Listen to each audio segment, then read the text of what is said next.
Air force ने कमाल किया है साइबर के एरिया में, साइबर वॉरफेयर के this is obviously cutting edge stuff.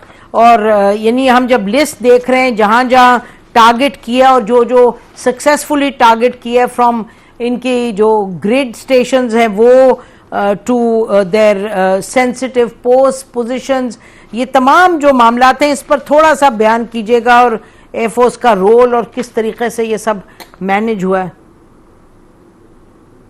जी बहुत शुक्रिया। बिस्मिल्लाहिर्रहमानिर्रहीम। कल जब आपसे बात हो रही थी तो मैं ये भी बता रहा था आपको कि जो एयरफोर्स की एम्प्लॉयमेंट है अब वो ट्रेडिशनल तरीके से नहीं रही।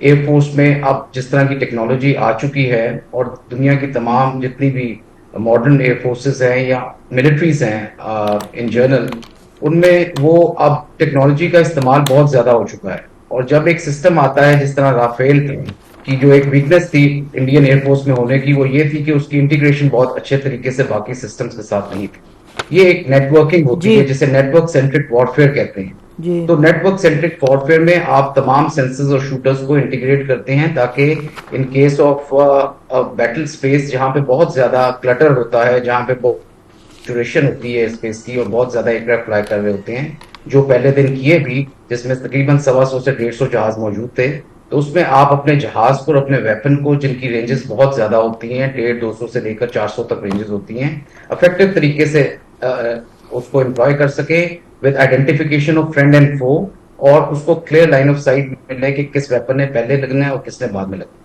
तो ये सब तब चीजें होती हैं जब आपकी एक अच्छे तरीके से इन तमाम स्किल चेन जिसे कहते हैं, from detection of the enemy aircraft and shooting down of the target, उसको एक किल चेन कहते हैं। इस किल चेन को बहुत ज्यादा मुतहर्रक होने की जरूरत होती है। इसका जो नेटवर्क है उसकी रेजिलियंस बहुत अच्छी होनी चाहिए, इंटीग्रेशन बहुत होनी चाहिए और इसमें रिडंडेंसी होनी चाहिए ताकि अगर in case of failure of one object और कोई दुश्मन अगर किसी एक चीज को निशाना बनाता है तो उसका बैकअप सिस्टम होना चाहिए। तो ये तमाम अवामिल होंगे तो वो एक नेटवर्क सेंट्रिक वॉरफेयर बनेगी और उसकी कॉमन ऑपरेटिंग पिक्चर आएगी हमारे कमांड एंड कंट्रोल सेंटर्स में। और similarly command and control centres की भी बहुत आपको आप मजबूती होनी चाहिए, उनकी बहुत ज्यादा रिडंडेंसी होनी चाहिए। आप अगर एक कमांड एंड कंट्रोल सेंटर आपका हिट हो जाता है तो दूसरा आप टेक ओवर कर ले, इसी तरह तीसरा कर ले। मोबाइल सेंटर्स होने चाहिए और काफी उनकी प्रोटेक्शन होनी चाहिए। तो ये वो चीजें बहुत जरूरी होती हैं जब आप एयर वॉरफेयर कर रहे होते हैं। ठीक। और कमांड एंड कंट्रोल सेंटर्स के अंदर जो है वो आपके डिसीजन मेकर्स होते हैं, जो हवा में भी एक कमांड एंड कंट्रोल सेंटर होता है जिसको एवेक्स कहते हैं, और ग्राउंड में भी होते हैं C2 सेंटर्स जिनमें आपकी डिसीजन मेकिंग हो रही होती है। और उसके लिए ये पिक्चर कंप्लीट जिसे कॉमन ऑपरेटिंग पिक्चर कहते हैं होनी बहुत जरूरी है। And those decisions are now मतलब in modern warfare are based on decision support tools which are AI based algorithms के ऊपर इनको बनाया जाता है। सो ये एक बहुत कॉम्प्लेक्स वॉरफेयर है, it's not a video game.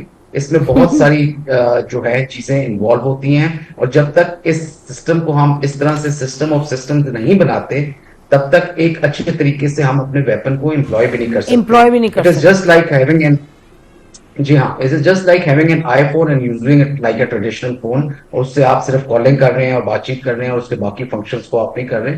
तो ये अब इतनी कॉम्प्लेक्स हो गई है वो। और इसके साथ मैं ये ऐड करना चाहूंगा कि ये जो काइनेटिक और नॉन काइनेटिक डोमेन्स हैं इन सबको उन सेंटर्स में इंटीग्रेट किया जाता है।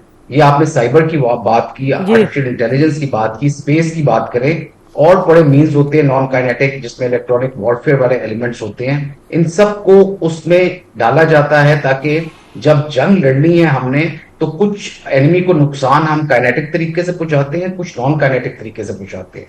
And before we enter the battle space we need to blind those sensors of the enemy, और ताकि वो हमें नुकसान ना पहुंचा सके। तो उसको हम ब्लाइंड करने के लिए ट्रेडिशनली तो इलेक्ट्रॉनिक वॉरफेयर और इलेक्ट्रिक स्पेक्ट्रम को इस्तेमाल करते थे।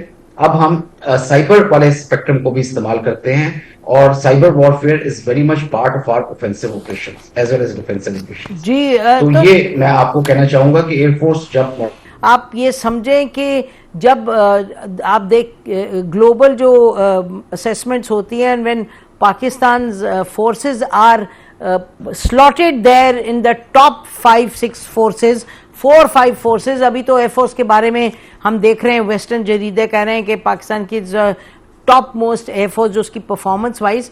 तो ये आप सुन रहे हैं तो आपको सुन के अंदाजा होगा कि ये कोई बच्चों का खेल नहीं है, ये कोई 1980 का 2000 का भी नहीं. दिस 2025 means कि you have to be at the cutting edge.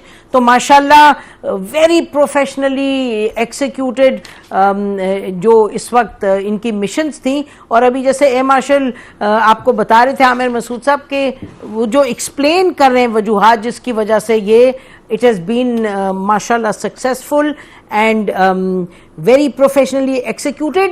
और ये मामलात हैं जिन्होंने इंडिया को लाके वहाँ खड़ा किया है कि अब वो बात कर रहे हैं कि इस वक्त हम एस्केलेशन नहीं चाहते. बट कि does India mean it, does India not mean it.